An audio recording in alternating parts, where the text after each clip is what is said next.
I believe that you wanted to leave to ask some questions, right? Oh, wow. Yeah. Why did you pursue your law career? Why didn't I pursue? So I never wanted to study law.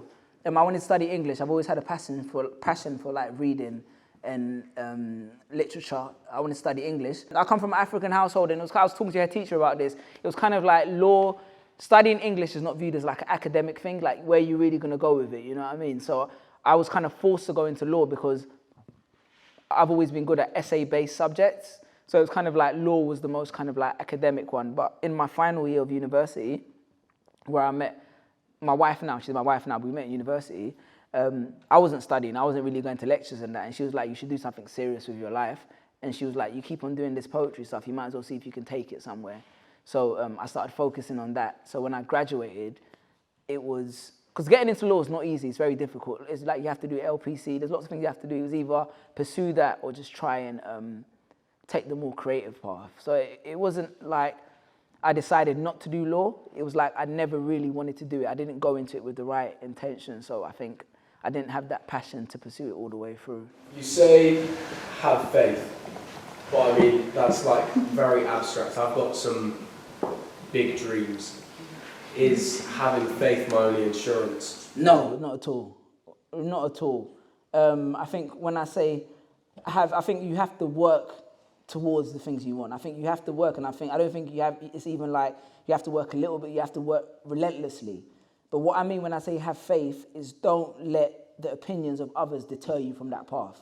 If you feel like you don't want to, you feel like I don't want to do this, or I'm not committed to it, or I can't do this, is different. But what we so often do is we let other people make that decision for us. So when I say have faith, it's not really in the metaphysical, it's in very tangible that their opinion, unless there's someone you really trust, but their opinion is not my definitive choice or my definitive path.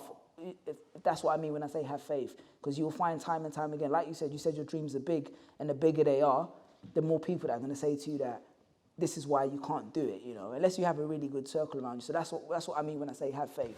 That's a pretty simple one, but I was just wondering, who's your favourite rapper? Who's my favourite rapper? At the moment, right now? Oh, you put me on the spot, man. My favourite rapper? Can I say Kanye? I don't know, I feel like Kanye's in trouble. Can I be allowed to say Kanye? Because I grew up with Kanye, so Kanye is like my favourite rapper.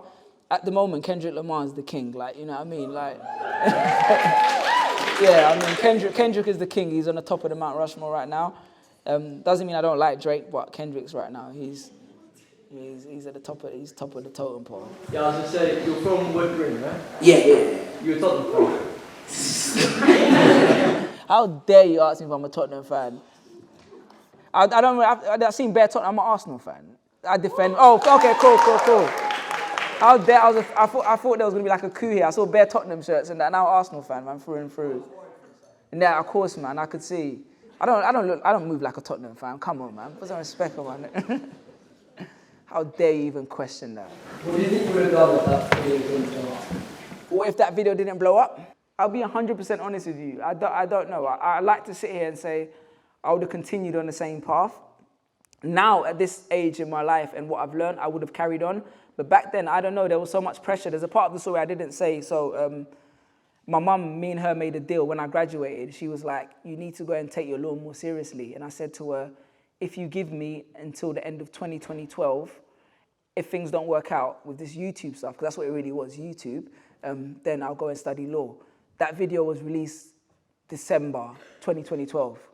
You know what I mean? So it was right at the cutoff point. So I'll be honest with you, I don't really know. I'll be honest with you. Were you entirely self-motivated, or did your mother push you? So my mum is my biggest fan now. Like, she's my biggest fan, like, without a doubt. Like, she's on my Instagram, like, all the time, just commenting.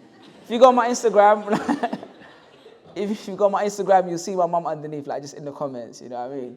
Like, she even disses people on Instagram on my behalf, like, you know what I mean? Like, I think, so my parents live in Ghana, so I actually spent most of my teenage years with my aunt and by myself, you know. So I think growing up, my parents have always been my biggest inspiration. They gave me, they lit the fire, you know what I mean? But I think when it came to that point, because we were so far removed, I became like my own kind of like driving force to do things. And I think I've always, at that age, I developed a level of discipline to be like, if I'm going to make this happen, I'm going to have to do it myself.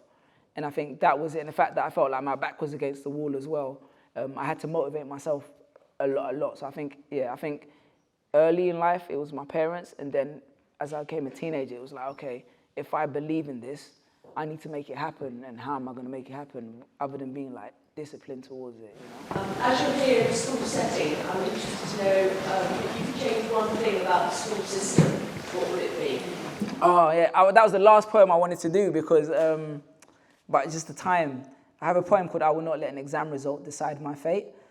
And I think the key message behind that poem is something which I strongly believe today, you know, and I think the whole kind of like standardized testing and how much it impacts how young people perceive themselves. You know, I think for me, it's important to create a context where we understand that this test means something and it's a metric for measurement, but it's not a definitive way to represent who you are. You know, I think there's a lot of pressure, on my age at least, to be like, if you're not good at this specific academic thing, you're not good at anything, you know, you're not good as a person. So I think I'd encourage the curriculum to be more centered around like individuals rather than the collective and the collective goal of like, this is how we measure you. I think that's what I would do. I mean, it's idealistic, it's utopian, it's ambitious, but if I could change it, that's what it would be. What's your opinion on social media, considering it's a platform which is a little freer? So I think social media is very different from when I started. I still use it a lot, and I still see the opportunities behind it. I see it as like a very necessary evil. I think there's great opportunities behind social media, but I think you can't let social media dictate what you do. I feel like you should build something and then bring it to social media. I don't think you should because I know a lot of influencers, I know a lot of big influencers, and sometimes their entire life is built around the social media rather than social media building around their life. I feel like there's great opportunities to build great businesses, to make great art, but if you let it be dictated by social media too much, I think it's easy to get controlled and lost within it. You know, when I first started on YouTube, there was an algorithm, but nobody knew what the algorithm was. People just made stuff and put it out, and it would find an audience that liked it. Now it's like, I know what the algorithm is. I need to make something that fits in that algorithm so it hits that person.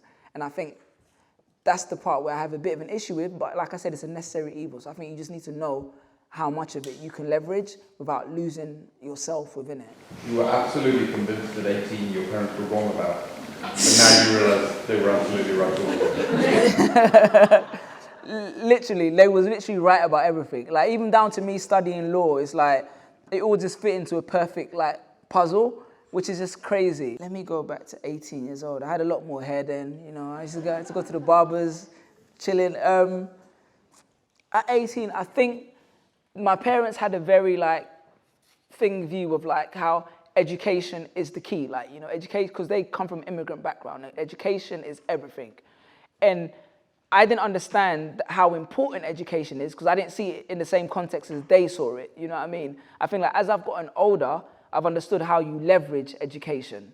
Whereas I just saw it from my view of like, you just drag me to school and you tell me what to do and I hate it and then I just carry on doing it. But I think as I've got older, like one thing I always said, I would have loved to go to a school like this where I'd actually be able to like I would go back to university, but I'd go back and take advantage of what was there, you know, rather than just like watching anime all day and then just sleeping through the afternoon, you know what I mean? So I feel like my mum was 100% right about the value of education, but I just never understood how to take that value out. And now I realize that how to take it out. I was like, she gave me a lot of great opportunities. All the opportunities she gave me, if she hadn't given them to me, down to going to university, I wouldn't be sitting where I am now, you know. I met my wife at university. We've been together for 16 years. I picked up this at university, you know, and I understood different. I moved out of London and I understood the world differently. So there was so much I gained, and she was right. And I tell her that from time to time, you know, because I have this very public video where I go out and say she didn't come to my graduation, you know. So I tell her that